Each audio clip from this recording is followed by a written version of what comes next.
ton bise. Réveille ton bise. Tin, tin, tin. Réveille ton bise. Hello et bienvenue sur le podcast Réveille ton bise. Je suis Justine, mentor podcast et business. J'aide les entrepreneurs à développer un business qui leur ressemble grâce au Human Design et sans prospection grâce au podcast. Tous les lundis à 6h, je me mets au défi de vous partager des conseils et de l'inspiration pour vous réveiller, vous et votre business. Est-ce que vous êtes prêts à attaquer cette nouvelle semaine à fond ? Moi, je le suis. C'est parti, bonne écoute.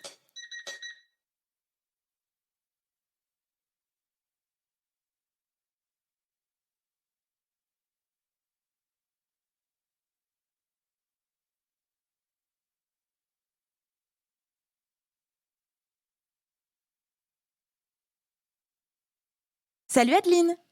Salut Justine. Comment tu vas ? Ah écoute, je suis hyper contente que tu me donnes la parole sur un sujet qui me tient à cœur et qui malheureusement est un petit peu oublié par les entrepreneurs qui nous écoutent. Complètement. Donc merci beaucoup pour l'accueil. Merci à toi pour la petite anecdote. C'est toi qui es venu taper à ma porte. Donc, le sujet du jour est encore plus pertinent puisque ce sont des pratiques que toi-même, tu fais, que tu utilises. Mais avant de tout spoiler, là, comme ça, tout de suite, est-ce que tu peux te présenter, s'il te plaît ? Oui, alors je suis Adeline de O comme 3Com. Donc c'est une agence de com que j'ai montée pour mettre en avant les belles entreprises qui nous entourent. Et de plus en plus, ma spécialisation est en train d'aller principalement sur les relations presse et je fais quasiment plus que ça maintenant. Trop bien, trop bien.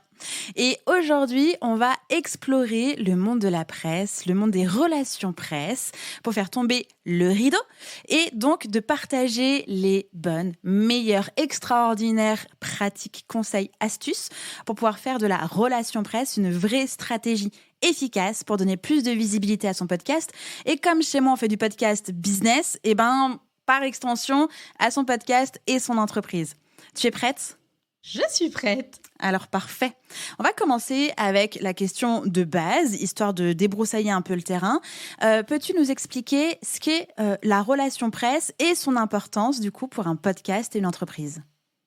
Alors, les relations presse, en fait, ça consiste à aller contacter des médias pour avoir une parution. Alors, je dis bien médias, c'est parce qu'en fait, c'est vrai que par abus de langage, souvent on dit relations presse, et moi la première, donc par avance, je m'en excuse, je vais souvent dire relations presse. C'est vrai qu'on peut entendre relations médiatiques même, parce qu'un média, donc c'est tout support qui va permettre de communiquer de l'information. Donc ça peut être à la fois la presse, mais ça peut être aussi un article de blog en tant qu'invité, ça peut être une newsletter qui va parler de votre podcast, ça peut être un live sur un des réseaux sociaux, pareil, où vous allez être invité et qui va faire parler de vous. Ça peut être aussi de passer sur un podcast. Comme tu le disais tout à l'heure, j'ai fait mes propres relations médiatiques en te contactant et en étant là avec vous tous aujourd'hui. Donc voilà, il faut vraiment envisager cet écosystème complet. Et l'idée, c'est d'aller chercher en fait une audience qui n'est pas la vôtre, mais qui va être similaire à la vôtre. Donc en fait, il faut avoir votre message, savoir à qui vous vous adressez et d'aller chercher des canaux qui permettent d'acquérir aussi une audience qui ressemble à la vôtre et qui du coup, c'est une force énorme parce que cette audience-là, elle est déjà sensibilisée à une partie de votre sujet. C'est ça, trop bien. Merci pour cette explication claire, nette, précise. Grosso modo, comment est-ce qu'on pourrait résumer quels sont les principaux avantages justement à mettre en place cette relation médiatique pour promouvoir son podcast et donc son business ? Alors, la relation médiatique, comme je vous disais, ça va être une audience qui va déjà être en partie convaincue. Donc ça, c'est génial. Enfin, le boulot est déjà fait. Toi, Justine, en plus, qui prône la non-prospection grâce au podcast. Mais en fait, la relation médiatique, ça va vous permettre ça. Ça va vous permettre d'élargir les audiences. Et on le sait aussi, le podcast, plus il est téléchargé, plus il va être visible, plus il va être recommandé. Donc, en fait, c'est tout bénéfice pour votre podcast business de pouvoir être dans la presse et même dans les médias en général, d'avoir une audience qui va s'élargir grâce à celle des autres. Trop bien. Maintenant que tu nous as vendu le dossier, on a tous et toutes envie de nous y coller. Quelles sont, selon toi, les premières étapes à suivre pour pouvoir intégrer efficacement une stratégie de relations médiatiques à sa campagne de promotion de podcast? Alors, tu fais très bien de le dire, ça fait partie de la stratégie globale, donc il faut le penser dès le début, avant même d'avoir créé son podcast. Et pour se lancer dans les relations presse, moi, ce que je conseille, c'est d'avoir déjà un premier épisode, donc l'épisode 0, qu'il soit déjà en ligne, parce que comme ça, vous allez pouvoir bénéficier de votre flux RSS, vous allez être dispo sur toutes les plateformes si vous avez bien fait le boulot comme il le faut. Donc ça, c'est important qu'il y ait déjà un premier épisode, que vous sachiez aussi quel est votre message, quel est le message que vous voulez faire passer, quelle est votre cible, parce que ça va vous aider Hyper aussi à aller important. toucher les bons médias. Tout à fait. Et d'avoir aussi peut-être votre liste d'invités. Si vous avez un podcast d'interview, de savoir à quel moment vous aurez quel invité. Ça peut être une belle stratégie pour rentrer dans la presse en allant aussi donner les noms de vos invités prestigieux. Et du coup, ça va vous faire aussi remarquer de la presse. Trop bien. Est-ce qu'il faut juste l'épisode 0 ou est-ce que tu recommandes, toi, d'avoir quand même plus d'épisodes, je sais pas, 5, 10, avant d'aller taper à la porte des médias? Alors, en effet, d'en avoir plusieurs, c'est quand même intéressant. Après, si vous n'avez, entre guillemets, que l'épisode 0, ce qui peut être sympa, c'est d'avoir un Drive ou une Dropbox ou quelque chose où les prochains épisodes seraient à dispo pour la presse. Ok, trop bien. Ça, c'est Parfait. important. Oui, c'est vrai que on a un peu cette croyance, fausse croyance, de se dire qu'il faut déjà aller faire de l'ARP, donc relation presse, pardon, avant de lancer son podcast, et donc d'aller taper à la porte alors qu'on n'a encore rien. Et d'autres personnes pensent qu'en fait, non, il faut déjà avoir un podcast avec je ne sais combien de téléchargements, je ne sais combien d'avis, Apple Podcast, etc., avant de pouvoir entamer en fait cette stratégie de relation média. Oui, c'est ça. C'est pas réservé qu'aux gros podcasts. Vraiment, ça, il faut vous le mettre en tête. C'est pas réservé qu'aux gros podcasts. Alors, par contre, en amont, donc bon, c'est bien de les contacter. Par contre, admettons que le sujet tombe pile dans quelque chose qu'ils ont besoin. Si vous n'avez pas votre lien pour aller écouter le podcast, ça me semble un petit peu compliqué parce qu'après, la presse, ils vont en parler sans avoir le lien. Ils vont dire c'est dans tant de temps. C'est pas idéal. Faut que les audiences, elles aient tout de suite. Et ça, on le voit aujourd'hui. Les gens ont besoin que les choses aillent vite. Oui. Et s'ils ont besoin de vous recontacter, les médias aussi pour le lien, si les audiences ont besoin de s'en rappeler, clairement, ils oublieront. Trop bien. Merci pour ces précisions. Du coup, maintenant qu'on est ultra convaincu, qu'on a compris comment est-ce qu'on pouvait mettre ça en place, en tout cas, que l'on peut se dire, OK, j'ai pas besoin d'avoir 1 500 000 téléchargements pour me lancer dans cette aventure. Quels sont les éléments clés à inclure, notamment dans un communiqué de presse, parce que c'est de ça dont il est question quand on veut aller faire un peu de relations médiatiques, pour pouvoir maximiser ses chances, en fait, d'avoir un retour média positif? Alors, le communiqué de presse, déjà en lui-même, en général, c'est un document d'une page qui va ressembler déjà un petit peu à une structure d'article, même comme un article de blog, qui va être hiérarchisé avec un titre, un chapeau, donc qui est une sorte de petit résumé qui donne envie aussi aux journalistes d'aller en lire un peu plus, et puis quelques paragraphes titrés. Comme ça, si le journaliste n'a pas le temps de faire une interview de vous, ils auront au moins, le journaliste aura quelque chose qui est déjà tramé, que lui peut presque reprendre tel quel pour son média. Donc, le communiqué de presse va répondre aux questions QQOQCP. Donc, ça, c'est très répandu en journalisme. C'est qui, quand, quoi, où, comment et pourquoi. Trop bien. Donc, je le répète, qui, quand, quoi, où, comment, pourquoi. L'objet finalement de votre podcast, mais que vous avez dû déjà réfléchir aussi en amont, à qui on s'adresse, quel message on veut faire passer, quels sont vraiment les éléments prépondérants, quels sont les freins qu'on va lever, enfin voilà, à quoi on répond, qu'est-ce qui fait que notre podcast va changer le monde. Trop bien. On est ambitieux, mais c'est ce qu'il faut. Et donc ça, ce QQ au QCP, que le journaliste, il est vraiment tout, d'avoir des phrases synthétiques. Ça ressemble quand même un petit peu à du copywriting quand on fait un communiqué de presse. Et après, d'aller aussi cibler les bons médias. Ce communiqué, on ne le balance pas à tout le monde, à tout va, parce que la voisine, notre frère, je sais pas qui, Tartampion, nous a dit, tiens, moi je connais tel journaliste. Oui, mais ce journaliste, il fait quoi en fait? Il est sur quel média?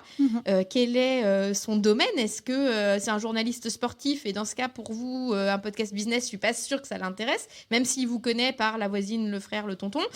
Voilà, de bien aller cibler, vraiment comme je vous disais, quelle est votre audience cible, donc aussi quel est le média qui va pouvoir parler de vous.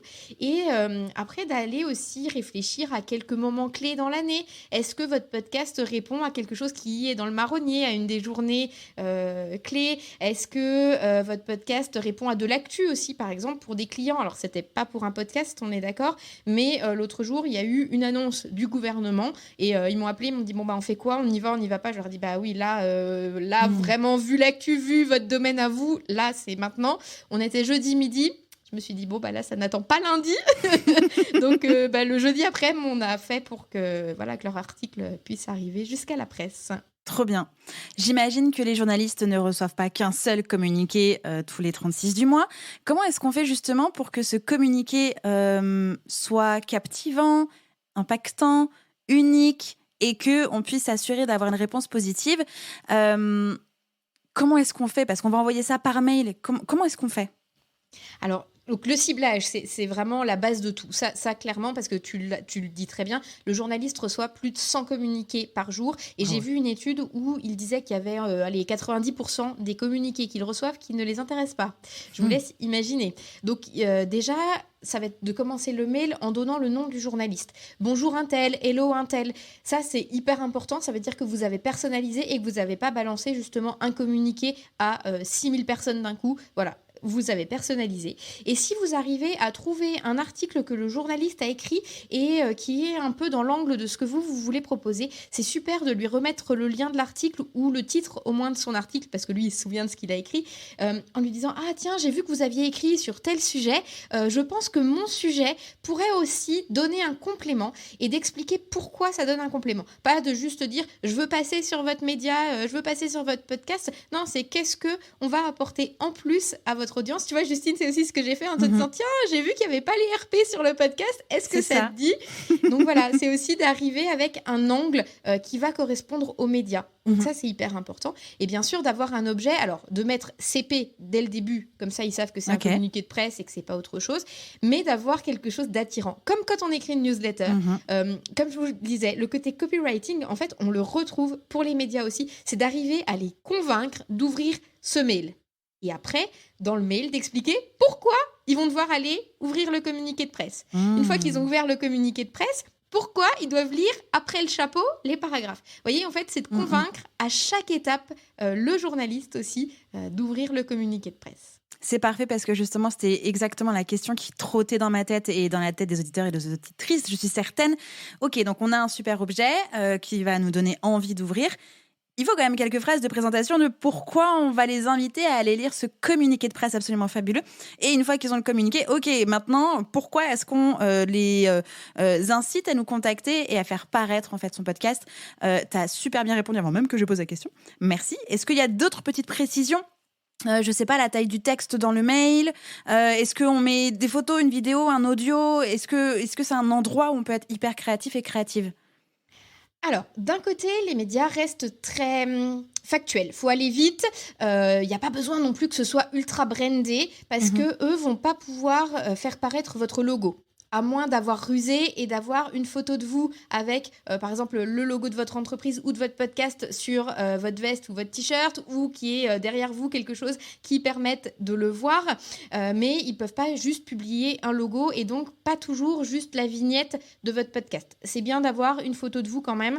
Et alors, ce qui est important, c'est que si vous envoyez un communiqué, déjà, je vous conseille de l'envoyer sur un format, par exemple, Word, que le journaliste peut reprendre facilement s'il a besoin de piocher des éléments pour son article. Par contre, c'est vrai que Word ne s'ouvre pas sur tous les ordis, donc je vous conseille éventuellement de mettre un PDF à côté pour qu'il puisse quand même ouvrir et avoir l'info. Ok. Et je vous conseille donc, après, ces deux documents-là, que ce soit Word ou PDF, vont compresser les images. Que ce soit une publication print, on va avoir besoin d'une image en 300 dpi pour que l'impression soit correcte. Donc, mettez toujours vos images à côté, en pièces jointes, voire sur un drive. Et sur le drive, vous allez pouvoir en plus vous exprimer en vidéo, parce qu'aujourd'hui, les médias ont de plus en plus quand même de plateformes vidéo. Oui. Et en tant que podcasteur, un petit audio, c'est quand même pas mal pour se faire connaître, qu'ils entendent votre voix, voilà, ça, c'est toujours chouette. Après, de rester quand même un peu dans les codes du communiqué, mais d'ajouter ces éléments-là en plus. Et une chose à ne pas oublier, c'est toutes vos coordonnées. Rien de pire pour un journaliste que de passer des heures à savoir où vous recontacter. Donc, vous mettez bien à la fin du communiqué contact presse avec qui vous êtes, quel est le nom de votre entreprise, quel est votre numéro de téléphone, quel est votre mail. C'est pas forcément des choses qui seront publiées dans l'article, mais le journaliste, il a besoin que ça aille vite. Des fois, sa rédaction lui dit l'article, il faut qu'il soit prêt à 13h et on est le matin, il est 11h. Voilà. Donc, à un moment donné, c'est aussi que lui, il ait toutes les infos en direct. Trop bien, merci. Du coup, question suivante. Comment est-ce qu'on identifie en fait les médias, les journalistes pertinents? Alors, quand je dis médias, comme tu l'as dit, ça peut être donc magazine, ça peut être blog, ça peut être podcast, ça peut être, je sais pas, chaîne YouTube, compte Instagram, peu importe, un média. Et les personnes, voire les journalistes, en fait, pertinents pour pouvoir du coup promouvoir son podcast et son business. Est-ce qu'il y a des outils? Est-ce qu'il y a des ressources? Comment on fait? Alors, il y a des outils qui existent. Par contre, c'est vrai qu'ils sont payants. Donc, quand on ne le fait pas au quotidien, les relations presse, je ne sais pas si ça vaut le coup d'investir. Après, il y a certains outils qu'on peut prendre, par exemple, sur un mois. Donc, il y a des outils comme Meltwater, comme Cision, qui sont des outils de relations presse où vous avez une base de données presse, vous entrez, je ne sais pas, un journaliste de tel ou tel domaine et ça vous sort tous les journalistes qui sont référencés là-dessus. Par contre, même ce type de base de données, c'est pas toujours à jour. Dans la presse, les changements de personnel vont très très vite et c'est pas parce que c'était vrai il y a 6 mois que c'est encore vrai aujourd'hui. Donc je vous conseille quand même d'aller rechecker sur Internet, de taper le nom du journaliste, le nom du média. Vous allez souvent tomber aussi sur son LinkedIn, où là, c'est à jour, ou son compte Twitter, où là, pareil, ça peut être à jour aussi, bien qu'aujourd'hui, Twitter fasse débat et que petit à petit, les journalistes commencent de gentiment s'en séparer aussi. Donc, LinkedIn est quand même un bon outil. Après, regardez si il n'a pas publié depuis 3 ans. Bon, bah voilà, vous savez que c'est pas à jour. Et puis, de trouver un autre média. Il y a des plateformes comme Jinkio, qui sont pour faire des CV, Jinkio, où il y a pas mal de journalistes que vous pouvez retrouver dessus. Alors pareil, toutes ces plateformes, je vous le dis, vous vérifiez toujours, savoir si le journaliste est toujours sur ce média. Et sur les médias, des fois, par exemple, un média en ligne, vous allez avoir, vous cliquez sur le nom du journaliste, vous avez tous ses derniers articles. Donc pareil, si vous voyez que le dernier qu'il a publié, c'était en 2019, vous évitez de contacter ce journaliste-là. Si vraiment vous ne trouvez pas, les rédactions sont assez ouvertes. Vous pouvez appeler aussi et demander le contact du journaliste qui pourrait traiter tel ou tel sujet. Je vous conseille aussi dans votre recherche de ne pas oublier la presse régionale. Parce qu'on pense tout de suite podcast, Télérama, 20 minutes. Mais on oublie la presse régionale qui souvent est friande de ce qui se passe sur les entreprises locales. Donc, vous êtes un entrepreneur local, je ne sais pas, vous lancez votre podcast, vous lancez la 2e saison du podcast. Votre podcast vient répondre à une problématique d'actualité du moment, vient répondre à un élément du marronnier, une des journées internationales clés de l'année. Voilà, tout ça, ça peut être prétexte à communiquer de presse. Ça va être la rentrée. Vous voulez que les entrepreneurs se remettent à écouter votre podcast business. C'est pareil. Ça fait aussi un élément. Ce sont les vacances d'été. Tiens, peut-être que même s'ils sont en vacances, ils ont un peu plus de temps pour écouter justement des podcasts business. Essayez d'imaginer un peu tout ça et de trouver du coup le journaliste qui a traité ce sujet-là. Une autre petite astuce pour trouver donc les journalistes et les médias intéressants, ça va être de taper sur Google médias dans votre domaine à vous. Mais aussi d'aller faire de la veille. Qu'est-ce que vos concurrents ont eu comme parution médiatique? Donc, sur quel podcast ils ont été invités, sur quel blog ils ont pu avoir un article, et d'aller regarder aussi peut-être sur les autres podcasts business, sans parler de concurrence, mais un autre podcast business, qu'est-ce que lui, il a eu comme visibilité. Et ça, comme ça, vous allez avoir en plus les noms des journalistes et la structure en fait d'une adresse mail, par exemple, c'est toujours la même, quel que soit le nom des journalistes. Donc, si vous trouvez la structure pour un journaliste dans un média, vous allez trouver la structure pour tous les autres journalistes. Alors, des fois, vous allez avoir des retours de mail parce qu'en fait, c'était pas un journaliste, il était pigiste, donc il n'était pas salarié, il était en indépendant. Mais voilà, petit à petit, vous allez vous faire votre base de données. Et c'est ça aussi dans les relations presse, c'est qu'il faut être tenace. Ça ne va pas se faire en un jour. Il va falloir que vous fassiez une veille, mais toute l'année en fait. Et de se dire, tiens, ce média-là, je le connaissais pas. Il se crée des médias tous les jours. Donc ça aussi, de se dire, oh bah tiens, j'ai vu que mon voisin entrepreneur, il avait eu telle parution, mais tiens, ça peut être sympa. Et vraiment, comme je vous le disais, la presse locale, il y a des radios. En plus, là, ça va être l'été.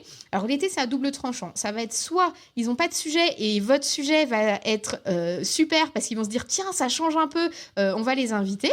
Ou alors, l'été, des fois, c'est aussi des remplaçants dans les rédactions, donc c'est des fois moins facile d'avoir quelqu'un, mais en appelant à la rédaction, ça peut se faire assez facilement. Voilà un petit peu. Et puis, Twitter, en plus, par exemple, quand vous allez trouver un journaliste, vous allez trouver d'autres journalistes du même média, d'autres journalistes du même domaine. Et ça fait effet boule de neige. Vous allez aussi trouver des noms assez facilement. Donc, Twitter, vous pouvez commenter en disant, tiens, j'ai peut-être un sujet qui peut vous intéresser. Si le journaliste vous répond, vous demandez à connecter et vous pouvez envoyer un petit message privé. Trop bien. Merci Aline pour tous ces conseils. C'est fou parce que tu vois, tout ce que tu viens de partager aujourd'hui, je le fais, mais pas pour mon podcast. Je le fais pour le projet artistique de mon copain. Tu vois. Est-ce que c'est une idée pour toi? Non, mais c'est fou parce que j'ai passé justement un diplôme d'attaché de presse en 2015-16 à distance. Justement, quand je souhaitais donc travailler dans l'industrie musicale, chose que j'ai fait. Et en fait, cette casquette-là était justement pour pouvoir mieux communiquer et pas être que sur de la stratégie digitale. Et en fait, j'utilise ces compétences-là avec parcimonie parce que ça prend aussi beaucoup de temps et que j'ai mon entreprise aussi à gérer. Et tout ce que tu dis, je suis là genre... Bah oui, évidemment, si ça fonctionne dans la musique, ça fonctionne forcément pour son podcast, ça fonctionne forcément pour son entreprise, ça fonctionne. Merci pour cette piqûre de rappel, parce que du coup, je suis là genre, mais pourquoi je le fais pour Marine, drôle, je pense qu'on est tous moi logés à la même enseigne, parce qu'en tant qu'attaché de presse, tu vois, du coup, j'ai recommencé à le faire là récemment quand je t'ai contacté toi, parce qu'en fait, je laissais aussi un peu les choses venir, puis c'est vrai qu'on est pris dans nos entreprises. Et à un moment donné, je me suis dit, mais en fait, pourquoi tu le fais pas pour toi, quoi? Voilà, je pense qu'on est tous pareils. Donc, c'est pareil. Mettez-vous pas trop la pression. Et puis, ciblez quelques médias. En fait, l'idée, c'est aussi d'avoir un plan médiatique. Quels sont les médias que vous voulez atteindre, qui ont une audience similaire à la vôtre? Quels sont aussi les top médias que vous voudriez avoir et qui ont peut-être une audience un peu plus grosse et que vous pouvez avoir petit à petit aussi en fonction de vos passages, parce que ça va être ça aussi. Plus vous allez être visible dans les médias, plus on va vous ressolliciter. On le voit bien, on l'entend bien dans les podcasts. Il y a certains grands noms qu'on entend sur tous les podcasts qui sont présents partout. Et on se dit, ah tiens, je suis tel podcast, il y a telle personne qui est encore passée dessus. Et elle est repassée sur tel autre, et tel autre, et tel autre. Donc ça fait vraiment cet effet boule de neige, cet effet cumulé. Ça, c'est vraiment vrai sur les relations presse petit à petit aussi. Et en ayant votre plan médiatique, ça va vous donner comme un vision board, en fait, là où vous voulez aller. Et petit à petit, vous allez les solliciter. Je vous conseille d'être très organisé, par contre, parce que vous allez solliciter une fois par mail. Vous allez relancer peut-être une deuxième fois par mail. Vous allez faire une relance téléphonique. Alors après, je ne vous dis pas d'harceler les médias. Comme je vous le disais, ils ont beaucoup de choses qui arrivent. Ils ont des actus à traiter. Ils ont l'angle de la rédaction. Mais de relancer quand même régulièrement. D'avoir aussi peut-être les dates de parution de l'article ou du podcast sur lequel vous êtes invité. La date de l'interview. Enfin voilà, d'avoir quelque chose de très structuré. Peut-être aussi dans ce tableau d'avoir les coordonnées, le téléphone. Si le mail vous revient, donc de mettre que c'était pas le bon mail. Enfin, vraiment d'avoir un suivi très précis pour savoir où vous en êtes, parce que ça se fait vraiment sur le long terme. Ça s'appelle relation presse et c'est pas pour rien, c'est du relationnel. Et on le sait, le relationnel, ça prend quand même un peu de temps aussi. Donc pareil, ne soyez pas frustrés si au premier envoi de communiqué, vous n'avez pas 40 parutions d'un coup. Mais tant mieux aussi, parce que là, mine de rien, j'ai certains clients où en 10 jours, on a eu 6 parutions. Ils m'ont dit, mais là, en fait, on n'en peut plus. Oui, je sais. Vous avez fait que ça toute la semaine, que des interviews. Oui, j'ai vu. Donc voilà, soyez aussi zen. Ça va arriver petit à petit avec les bonnes relances. Vous allez y arriver. Et j'aimerais préciser aussi que... Encore une fois, ces relations médiatiques, ces relations presse doivent être aussi alignées à vos objectifs de visibilité, de notoriété, d'expertise, de conversion, etc. Et donc, qui dit objectif dit ne pas passer une journée à envoyer 150 communiqués. Étalez ça dans le temps, étalez ça sur plusieurs mois, dites-vous. Voilà, à l'année, je veux envoyer X communiqués de presse, je veux avoir au moins X interviews, podcasts, YouTube, médias, blogs, j'en sais rien. Donc, je vais découper ça et donc, ça va être X communiquer, envoyer tous les mois. Alors oui, effectivement, c'est pas parce que vous allez envoyer 10 communiqués tous les mois que vous allez avoir 10 interviews. Il y aura forcément de la perte, surtout au départ. Le temps que ça se fasse, le temps que vous arriviez à trouver vos bonnes pratiques, vos process, vos mots, et puis le temps qu'il y ait des premières parutions qui vont donner envie à d'autres personnes aussi de vous faire paraître dans leurs médias. Donc ça va prendre du temps. N'y allez pas en mode c'est une grosse montagne et je vais venir tout démonter. Encore une fois, c'est step by step. On y va petit à petit, on fixe des objectifs clairs, nets, précis, surtout atteignables et motivants. Ah, mais alors là, oui, je suis tellement d'accord avec toi. Et surtout que si on en envoie 150 par jour des communiqués de presse, alors là, vous êtes sûr de faire une erreur, de copier-coller, d'avoir quelque chose qui ne sera pas du tout personnalisé. C'est sûr et certain qu'en envoyant 150... ça va être une tannée. Voilà. Exactement. Parce que si vous envoyez le même mail avec juste bonjour, mais le prénom qui change, c'est sûr, comme dit Justine, que vous allez tomber dans les spams. Donc ça, vraiment, faites attention à tout ça. Allez-y tranquillement. Chaque chose en son temps. Et le côté objectif, pas à pas, le côté Kaizen, en fait, est vraiment applicable aux relations presse. C'est ça, complètement. Est-ce que tu as en tête quelques stratégies pour pouvoir attirer justement l'attention des médias et des journalistes sur un podcast ? C'est quoi les approches créatives ou originales qui pourraient bien fonctionner ?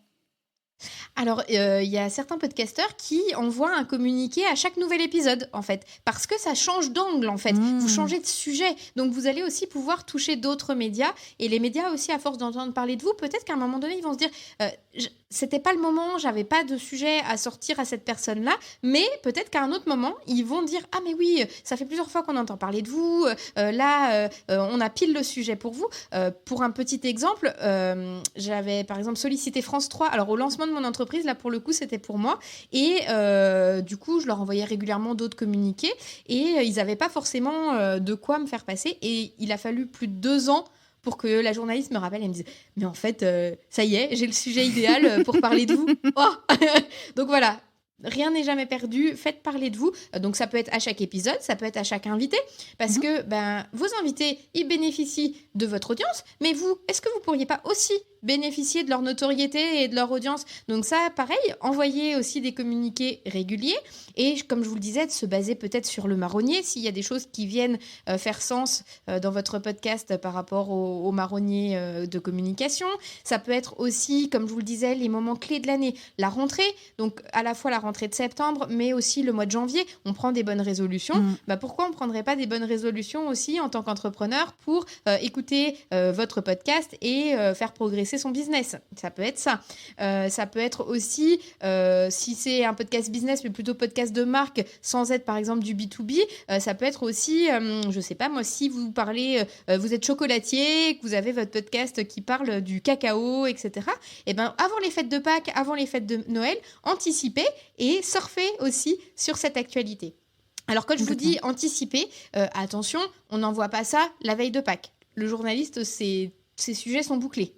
Donc, selon les périodicités, si c'est un média qui publie tous les mois, tous les jours, vous n'allez pas avoir la même temporalité d'envoi, mais essayez d'envoyer quand même, on va dire 1 mois et demi avant, au moins, voire 2 mois, parce que pour les mensuels, ça va être quand même un peu plus long aussi. Et puis, d'envoyer des petits rappels régulièrement après. Alors, je ne vous dis pas toutes les semaines, mais d'avoir un rappel, par exemple, tous les 15 jours. Complètement, merci, c'est trop canon.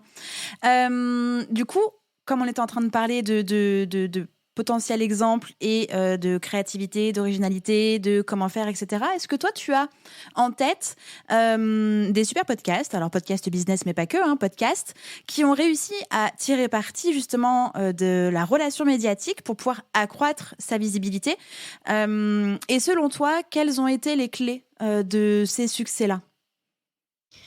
Alors oui, en effet, par exemple, on peut avoir Pénélope Boeuf qui a un studio de création de podcasts. Elle, on la voit beaucoup dans la presse. J'allais dire presse papier, mais dans la presse en général, en fait.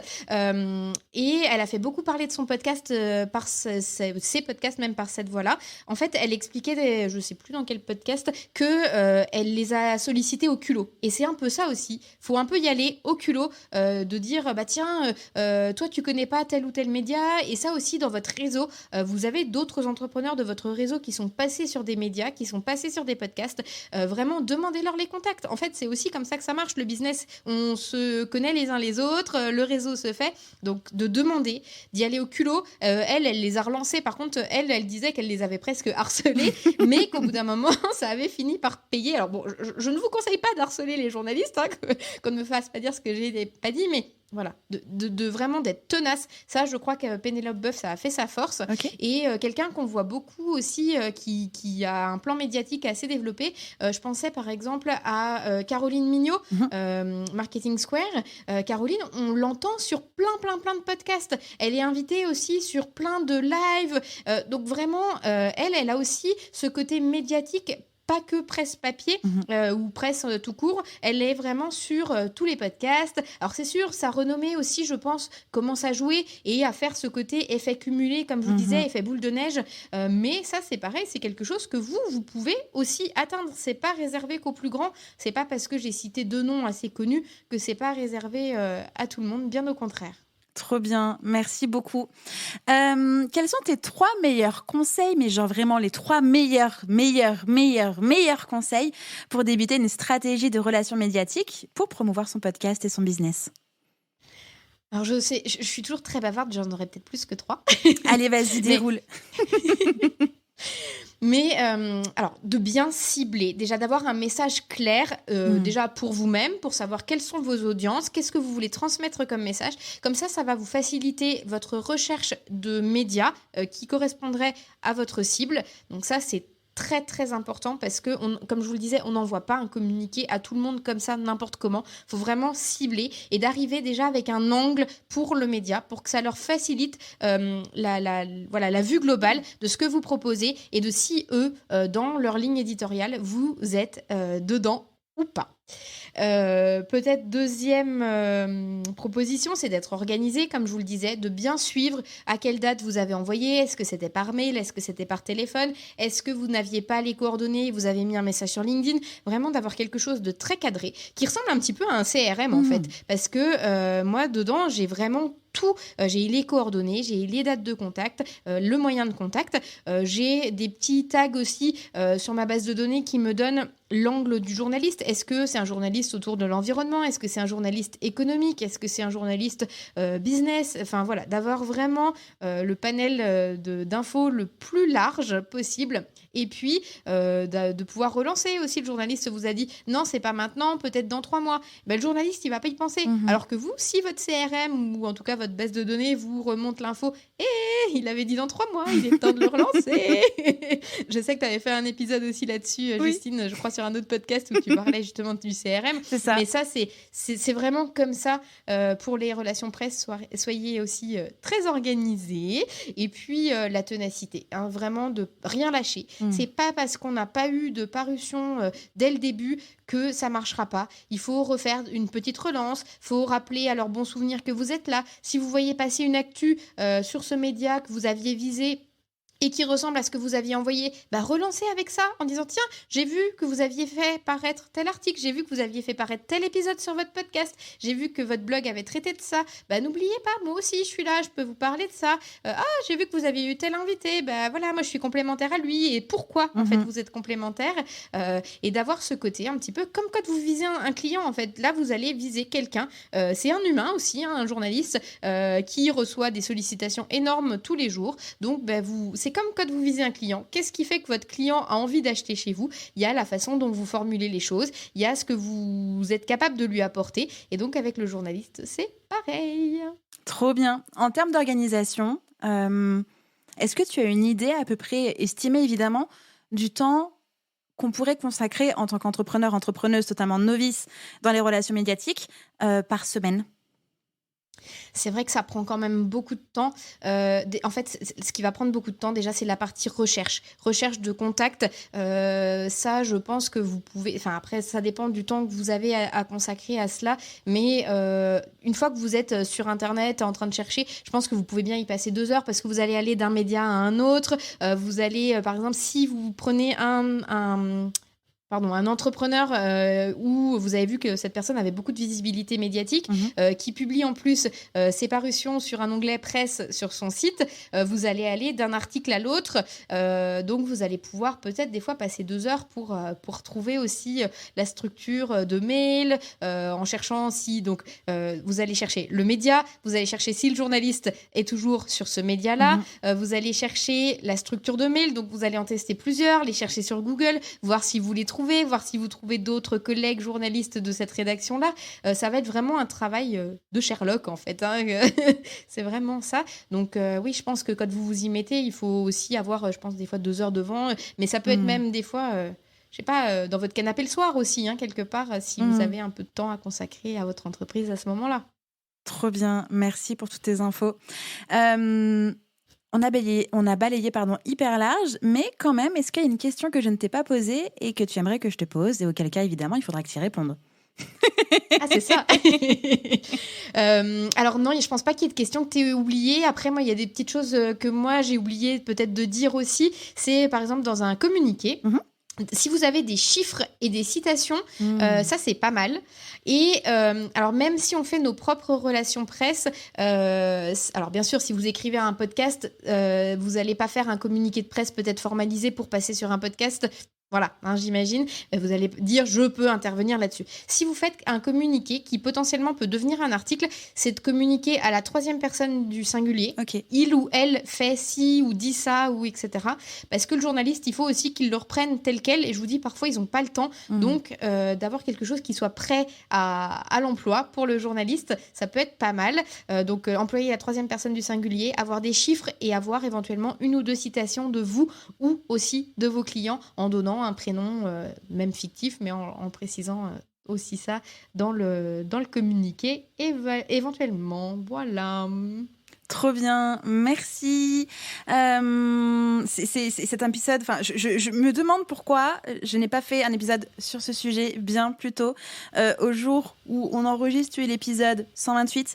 Donc 128 épisodes plus tard, enfin, on prend ce sujet-là en long, en large et en travers, qui est hyper important, que ce soit pour les personnes qui souhaitent créer leur podcast, mais aussi les personnes qui ont déjà un podcast et qui veulent le propulser, le mettre encore plus en lumière et par extension mettre en lumière leur entreprise. Quand moi je parle de podcast business, c'est pas un podcast thématique business, c'est un podcast qui est associé à l'entreprise de la personne. Donc que vous ayez une entreprise sophro, cuisine, chocolaterie, j'en sais rien, peu importe, votre podcast est aussi un prétexte de contacter des médias, des journalistes, locaux, régionaux, nationaux, peu importe. Faut y aller, voilà. Oui, c'est ça. Et je suis d'accord avec toi. C'est un sujet que malheureusement, c'est un levier que les entrepreneurs n'utilisent pas encore assez. Alors, à mon grand désespoir, mais en même temps, ça me donne l'occasion d'avoir la parole sur ce sujet qui me passionne. Mais c'est vrai, non, c'est un levier qui est quand même important. Donc, c'est un levier de notoriété. Alors, c'est pas comme de la pub où là vous avez un retour sur investissement qui est relativement rapide. Bien sûr, la notoriété, ça se construit sur du long terme, mais dans une stratégie de com, on en a besoin d'une stratégie de visibilité, de marketing. Voilà, la notoriété, on en a besoin aussi. Et vous avez cette chance en tant que podcasteur ou futur podcasteur d'avoir aussi un média. Donc vous allez aussi pouvoir rendre l'appareil à certaines personnes. Donc ça, mais c'est une force énorme et qui me manque peut-être aujourd'hui. Aujourd'hui, j'ai pas de podcast. Alors pour autant, je valoriserai l'épisode d'aujourd'hui. Viens par ici. Tu as tout compris. Je valoriserai l'épisode sur ma newsletter, les réseaux sociaux. Mais vous avez cette force en tant que podcasteur. Vous avez aussi un média. Prenez la parole pour aussi inviter d'autres personnes qui vous auront fait paraître sur leurs médias. C'est ça, complètement. J'ai une question qui vient de popper parce que, alors j'ai pas été contactée que par toi pour venir dans mon podcast, mais j'ai été aussi contactée par d'autres médias pour intervenir sous échange d'argent, genre des grands journaux où tu te dis waouh, ce serait trop bien d'avoir un article chez eux, mais c'est un coût de 2 000 €, 2 500 hors taxe ou 3 000, j'en sais rien. Qu'est-ce qu'on fait quand on a ce genre de sollicitation ? Ah bah alors oui, tu fais bien d'en parler. Donc ça, c'est pas un article, en fait, c'est pas une parution, c'est un publi-reportage souvent, Mhm. ou une publicité. Bon, publicité, vous saurez identifier ce qu'ils vous demandent comme publicité. Un publi-reportage, en fait, ça va ressembler à un article, mais en haut, c'est marqué sponsorisé, c'est marqué partenariat, c'est marqué publi-reportage. Et en effet, c'est des tarifs défiant toute concurrence C'est quand ça. on est des fois seul sur son entreprise. Alors, il y a certains médias, aujourd'hui, il faut quand même savoir que c'est aussi ça qui les fait vivre. Donc, quelque part, c'est pas toujours facile d'avoir du contenu éditorial sur ces médias-là. Mhm.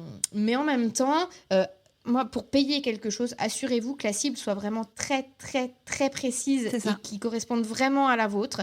Parce que si vous n'avez pas ce média-là, vous en aurez peut-être d'autres en rédactionnel et pas en publi rédactionnel payant. Du coup, est-ce que vraiment ça vaut le coup d'y aller? Ça, c'est une grosse question à vous poser et de se dire, est-ce que j'ai pas meilleur temps d'aller sur plusieurs autres plus petits médias peut-être, mais qui me feront pas payer? Moi, j'avoue, j'ai du mal avec ce côté, il faut payer. Ça ressemble à de l'info, mais en fait, c'est quand même payé. Et j'en discutais avec une entrepreneur il y a pas longtemps. Il y a certaines entreprises en plus qui en jouent vue à la télé. Bah oui, mais vue à la télé parce que vous Parce avez que t'as payé payé un combien? public. Voilà, tout à fait. Et ça, du coup, c'est vrai que ça. C'est un peu embêtant. Par contre, c'est vrai que c'est aussi le modèle économique de certains médias, donc je veux pas cracher dessus. Et par exemple, un média gratuit, voilà, souvent, c'est ce qui fait vivre, c'est la pub et le public rédactionnel. C'est ça. Oui, mais c'était important, je pense, qu'on fasse aussi un peu ce petit point-là. C'est que, en plus, j'ai un exemple très concret d'il y a peu de temps. Donc, déjà, plusieurs grands journaux m'ont contacté. Alors oui, très cool, mais effectivement, c'était avec des tarifs absolument oufissimes. Et justement, pour moi, l'audience était une audience secondaire, voire en troisième position, qui peut-être n'allait pas m'assurer un retour sur investissement et gros investissement. Mais là, vraiment, la blagounette, c'est que j'ai été contactée par un commercial de la mairie de la plus grosse ville, la plus proche de chez moi, qui voulait justement me faire apparaître, attention, sur le bus municipal. J'étais là genre, alors, c'est quoi ce truc? C'est quoi ce...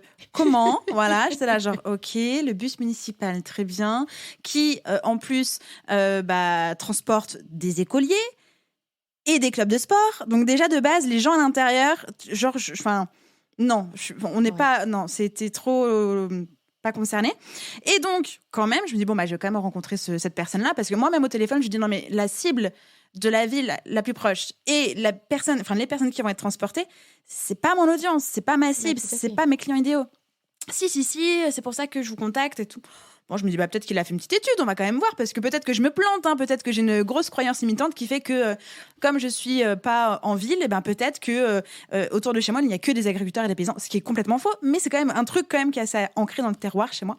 Et je l'ai rencontré et il m'a donné le tarif. Je dis, écoutez, moi, ce tarif-là, je fais une publicité ciblée Insta, Facebook, je suis certaine de pouvoir toucher la bonne audience, alors que là, le bus qui déambule sous 4 patelins, nope, en fait. Mais je l'ai un peu froissé, monsieur, mais c'était important. Une pub ciblée, et notamment avec Meta, par exemple, où tu vas pouvoir aller vraiment dans le détail de l'audience que tu cibles, sera beaucoup plus pertinente pour le même budget. Ça, tu as entièrement raison, surtout vu là ce que tu viens de nous décrire. Voilà. Ne vous laissez pas avoir. C'est ça, complètement. Mais on en revient toujours à qui est votre audience et quels sont vos objectifs. Qui est-ce que vous voulez atteindre? Moi, ce bus, alors oui, l'ego aurait pu être cool, qu'on me voit un peu me balader comme ça en pleine campagne, hyper canon. Mais en fait, non, j'ai pas 3 000 € à acheter juste pour pouvoir me voir balader sur un bus. Enfin, nope. Et en plus, c'était un tout petit machin à côté d'un charcutier ou je sais pas quoi. J'étais là, genre, non, mais en fait, il n'y a rien à voir avec la choucroute. Ça va pas du tout. Ça va pas du tout. Donc, focus, objectif, audience, cible. Et ensuite, prenez les bonnes décisions. Oui, tout à fait. Et la relation presse ou la relation médiatique même, c'est vraiment comme avec vos clients. Enfin, vous n'allez pas vous mettre sur tel ou tel réseau social parce qu'on vous a dit de le faire, mais qu'en fait, c'est pas votre audience qui est. Voilà, dans le business, c'est toujours cette question-là, comme tu le dis, Justine, à qui on s'adresse et où est-ce qu'on les trouve. Totalement. Trop bien, merci beaucoup Adeline pour cet épisode de folie, tes meilleurs conseils, toute cette précision. Moi, ça m'a remis un coup de pied aux fesses à faire moi-même ma RP. Je la fais pour les autres, pourquoi je la fais pas pour moi, quoi? C'est fou. J'ai hâte de te voir partout. Moi aussi. Je comprends. Merci beaucoup pour tout ça.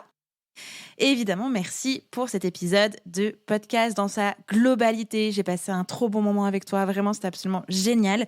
Maintenant que tu as trouvé une première fois ma porte, n'hésite pas à revenir taper à ma porte pour des nouvelles choses, des nouveaux conseils, des nouvelles actus, des bonnes pratiques. Peu importe, tu reviens quand tu veux. Feel free de me renvoyer ton petit mail, ton petit message. Et j'étais ravie de faire ta e-connaissance par mail aujourd'hui en podcast. Moi aussi, j'adore ce mot. Alors là, tu vois, je me suis dit, il est trop beau ce mot, j'adore. Non, merci.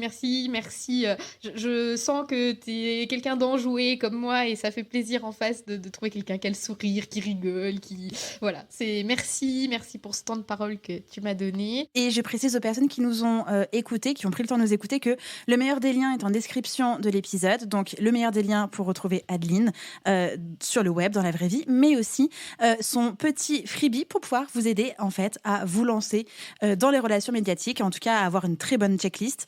Donc, tout est en description de l'épisode. Et puis voilà, c'est tout pour moi, c'est tout bon.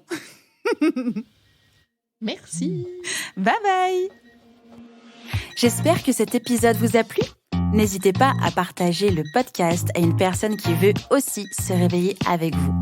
Retrouvez l'ensemble des informations et des liens en description de l'épisode ainsi que sur le site internet www.justinarma.com. Si vous avez des idées, des suggestions ou si vous avez juste aimé cet épisode et que vous voulez me le dire, direction Apple Podcast pour laisser un commentaire et des petites étoiles. Vous pouvez aussi me laisser des petits mots sur Instagram au nom de Justine-Arma avec 2 A ou par mail à l'adresse hello@justinarma.com. N'oubliez pas de vous abonner à Réveille ton bise sur votre plateforme d'écoute préférée pour ne pas louper votre réveil. On se retrouve lundi prochain, 6h, pour un nouvel épisode. Bonne semaine. Ciao!